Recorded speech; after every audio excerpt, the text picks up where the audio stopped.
სასწაულად დააფეილე. და ეხლა იმედია, რომ დათომ ბევრით გამასწრო და გამომივლის მანქანით. მიდი შეუბერე დავით. ირბინე როგორც არასდროს გირბენია. 2 კილომეტრი დარჩა ბოლომდე. იმედია კილომეტრ-ნახევრით მაინც გამასწრო. ესე იგი მალე მოვა. ან არ მოვა? არსებობენ თუ არა პრინციპი თეთრ რაშზე. საერთოდ რა ხდება და რა შუაში ამ ყველაფერში ფილტრი? ამ ყველაფერზე გავცემ პასუხს, მაგრამ მაინც დავიწყოთ თავიდან.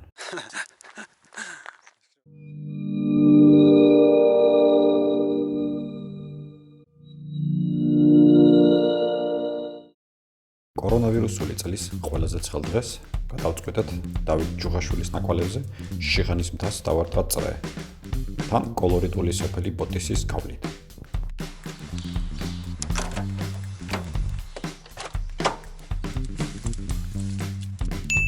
აი ამ ჩანთაში დამრჩა წყლის ფილტრი, რომელსაც ამ ვიდეოში არაერთხელ გავიხსენებ, ძირითადად გინებასთან ერთად.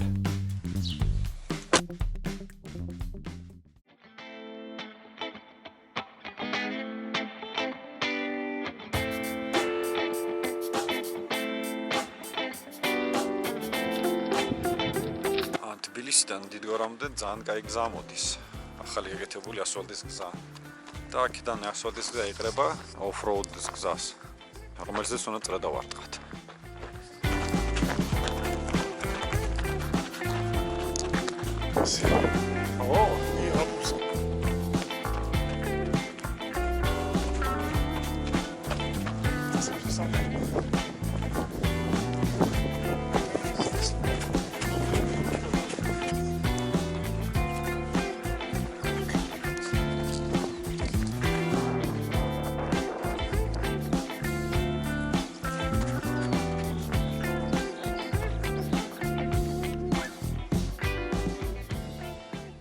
Ағას ალპურ მდელოს გავს ძალიან.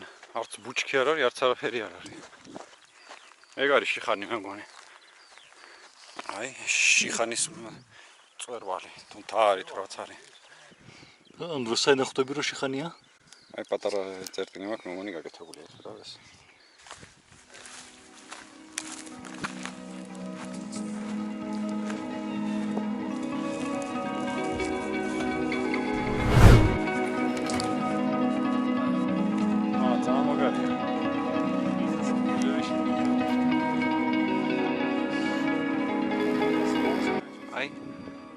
კამერაზე ცუდად გამოჩნდება, მაგრამ დავარქვათ არწივი. არწივი არ იქნება, მაგრამ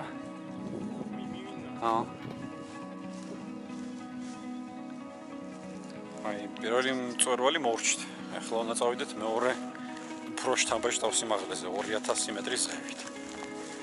ეს პრინციპში ძალიან მარტივი იყო, აქ ძალიან იოლად შეიძლება ამოსვლა. ალბათ ნებისმიერი მანქანა ამოვა, off-road-ის არ გინდა მაინც და მაინც.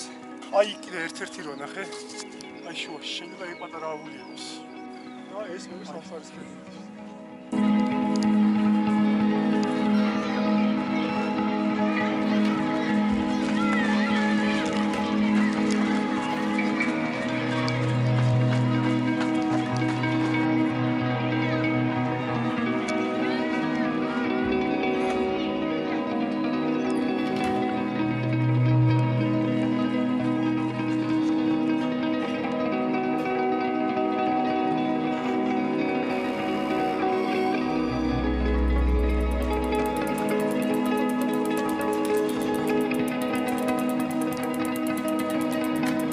სადღაც გზის მეოთხედი გამოვიარეთ და ჯერჯერობით სულ აღმართებია. რაღაც 200-250 მეტრი გეინია. ალბათ მე იქნება სასწაული.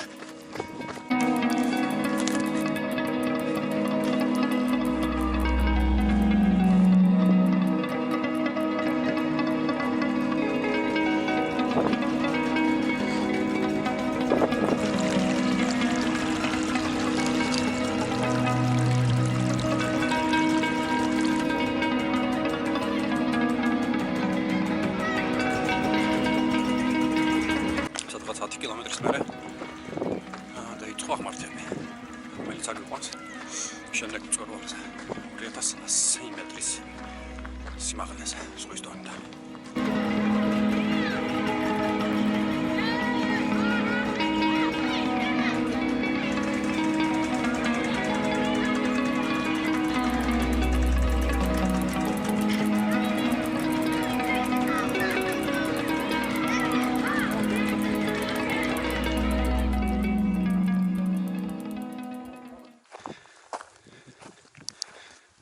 2000-ს ავწდით. წელს პირველად. იქნება სასწაული დღეს თუ თოვლი ვნახეთ. მართლა თოვლია. რა მაგარია. აი თოვლი. აი კიდიანი ვთვალეთ.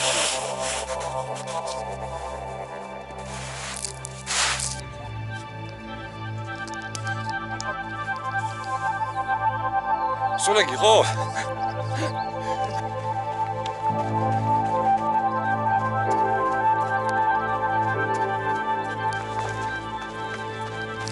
ყველაზე მაღალ წერტილს გავწვდით ჩვენი გარბენის, სადღაც 2050 მეტრი. თოვლიც ვნახეთ.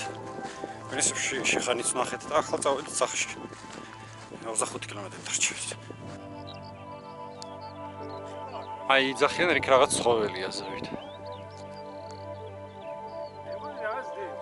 რაღაც დევს ალბათ ხო?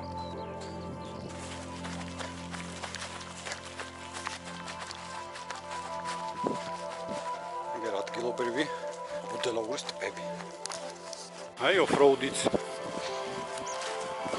აუჯა. კავკასიელი და. მაგარია. ციხე-სიმაგრეს გავს ეს ქვები.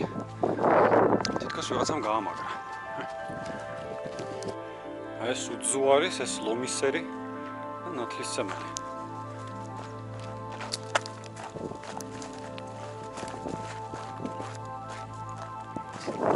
ეგერ უღელდე ხელის მეორე მხარეს ცოტა ქარით ამოვარდა და ცოტა აგრილდა. დგას გამხმარი ხე. გარშემორტყმული ქვებით. და რატო არაფერი აღარ არის მაგის გარშემო?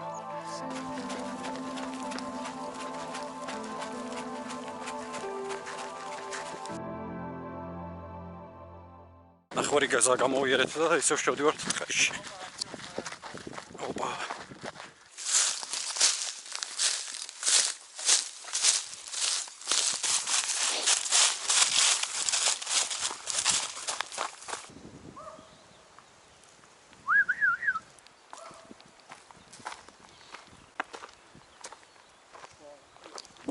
ახლა მივახლოვდით სოფელ ბოტის. რაღაც პატარა მინი სოფელია. პატარა მდინარეც ქონია. ჩანჩქერიც კი? კი, ჩანჩქერიც კი.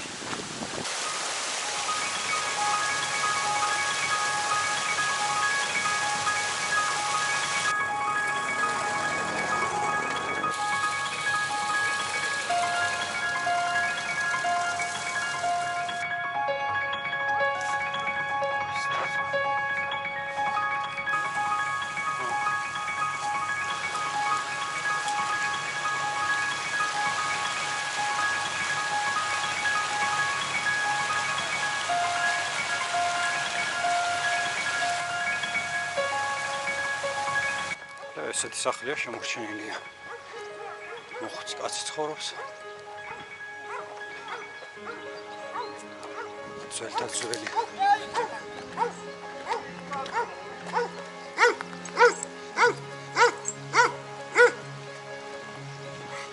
პაპა ეს წყალი ილევა.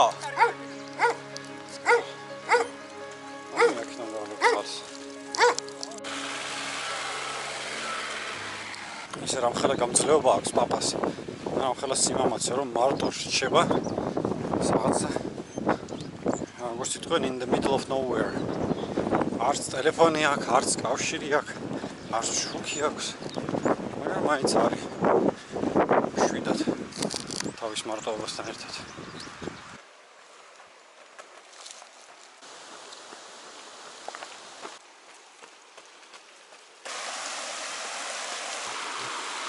წყალი მწყურია მაგრად. და ფილტრი მანქანაში დავტოვე ამის.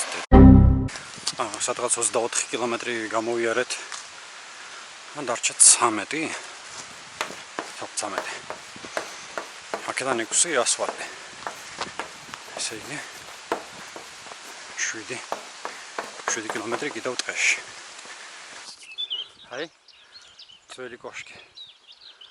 ტყოვარ ძველი სოფელი იყო პატარა. შემორჩენილია ნარჩენები.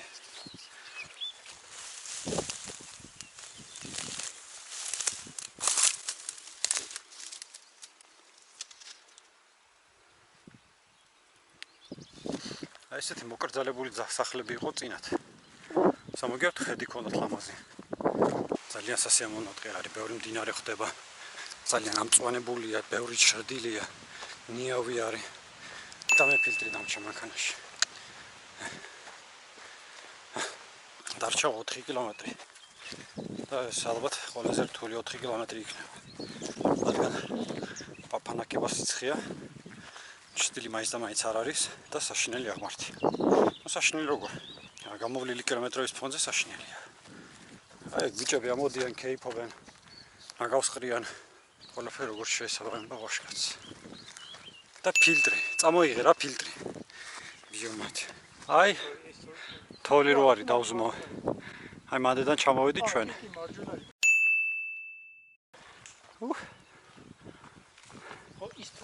აი ეს თოვნა გადავიაროთ. არა უშო. აი გამოჩნდა დიდგორის მონუმენტი. ვაშა! აი როგორც იქნება მივედით ასვალტამდე. ალბათ ასე არასოდეს გამიხარდა. ალბათ არასოდეს. როგორ თქვა? არასდროს გამიხარდებოდა, გამხარებია. არასდროს გამხარებია. გახარია, არასოდეს გახარია. აი გახარია შენ რა გითხარი. მოკლედ ასვალზე მივდივართ და რაღაც 6 კილომეტრი დარჩა. დამკვდრები ვართ. გავიდა 6 საათი და სერიოზული კრიზისი დამეწყო. ბიჭები წინ გაიქცნენ. მიუხედავად იმისა, რომ დისტანცია ძალიან მოკლეა, შედარებით მოკლეა, 37 კილომეტრი სულ რაღაც. არც ისეთი რთული პროფილით 1500 მეტრი არის გეინი. მიუხედავად ამ ყველაფრის ძალიან გამიჭირდა, ალბათ ერთ-ერთი ყველაზე რთული ჩემი გარბენია. მე მაინც ვფიქრობ, რომ წყლის ბრალი არის. ანუ წყალი არ მივიღებ სათანადოდ. ალბათ 2 ლიტრი წყალიც არ დამილებია, რაც ასეთ სიცხეში ძალიან ცოტა არის.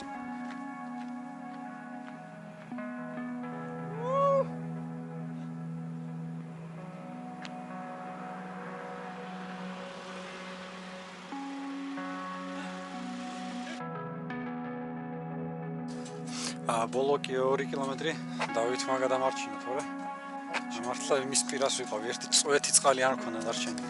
რატომ თეთრ რაშზე რომ მოვიდა? ჩემი გადამრჩენი. არსებობს პრინციპი თეთრ რაშზე. იმედია გავეცი ყველა კითხვაზე პასუხი.